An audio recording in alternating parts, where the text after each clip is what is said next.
আপনারা ঠিকই শুনছেন, ইন্ডিয়া সারা বিশ্বের ভিতরে কিন্তু 3 নম্বর স্থান অধিকার করে আছে। কোন দিক থেকে ইন্ডিয়া সারা বিশ্বের ভিতর 3 নম্বর স্থান অধিকার করে আছে? গবাদি পশুর মাংস মানে গরু মহিষের মাংস আন্তর্জাতিক বাজারে রপ্তানি করার দিক থেকে, মানে বিদেশে যে গরু মহিষের মাংস ইন্ডিয়া থেকে রপ্তানি করা হয় সেই দিক থেকে কিন্তু ইন্ডিয়া সারা বিশ্বের মধ্যে 3 নম্বর স্থানে আছে। কোন কোন দেশ এই আন্তর্জাতিক বাজারে গরু মহিষের মাংস বা গবাদি পশুর মাংস রপ্তানিতে শীর্ষস্থান অধিকার করে আছে? সেই তালিকার ভিতরে কিন্তু ব্রাজিল আছে প্রথম নম্বরে, 1 নম্বরে ব্রাজিল আছে। তারা কিন্তু সারা বিশ্বে 27 লক্ষ থেকে 38 লক্ষ মেট্রিক টন গবাদি পশুর মাংস গরু মহিষের মাংস বিদেশে রপ্তানি করে থাকে। তারপর দ্বিতীয় স্থানে যে দেশটি রয়েছে সেটি হচ্ছে অস্ট্রেলিয়া। অস্ট্রেলিয়া প্রতি বছর তারা 15 লক্ষ থেকে 17 লক্ষ মেট্রিক টন গরু মহিষের মাংস আন্তর্জাতিক বাজারে রপ্তানি করে থাকে। তৃতীয় নম্বরে যে দেশটি রয়েছে আমাদের দেশ ইন্ডিয়া।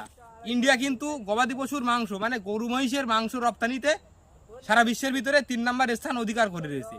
ইন্ডিয়া থেকে প্রতি বছর বাইরের দেশে গরু মহিষের মাংস রপ্তানি করা হয় 14 থেকে 15 লক্ষ মেট্রিক টন। আর চতুর্থ স্থানে যে দেশটি রয়েছে সেটি হচ্ছে আমেরিকা। আমেরিকা প্রতি বছর গরু মহিষের মাংস বাইরের দেশে রপ্তানি করে থাকে 13 লক্ষ থেকে 15 লক্ষ মেট্রিক টন। আর পঞ্চম নাম্বার স্থানে যে দেশটি আছে সেটি হচ্ছে আর্জেন্টিনা। আর্জেন্টিনা কিন্তু 6 থেকে 9 লক্ষ মেট্রিক টন গরু মহিষের মাংস বাইরের দেশে প্রতি বছর রপ্তানি করে থাকে। আর এই লিস্টে ইন্ডিয়া কিন্তু তৃতীয় নম্বরে রয়েছে। ইন্ডিয়া 14 থেকে 15 লক্ষ মেট্রিক টন গরু মহিষের মাংস প্রতি বছর তারা আন্তর্জাতিক বাজারে মানে বিদেশে রপ্তানি করে থাকে।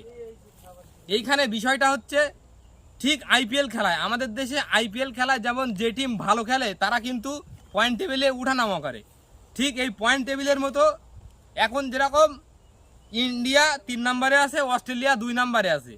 ঠিক এই দুটো দেশ ইন্ডিয়া আর অস্ট্রেলিয়া এরা কিন্তু আইপিএলের মতো উঠানামা করে লিস্টে। তারা কিন্তু কখনো ইন্ডিয়া থাকে 2 নম্বরে, কখনো অস্ট্রেলিয়া থাকে 2 নম্বরে। এই 2 নম্বর আর 3 নম্বর এই দুটো স্থানে কিন্তু ইন্ডিয়া আর অস্ট্রেলিয়ার মধ্যে লড়াই হয় গরু মহিষের মাংস রপ্তানি করার দিক থেকে।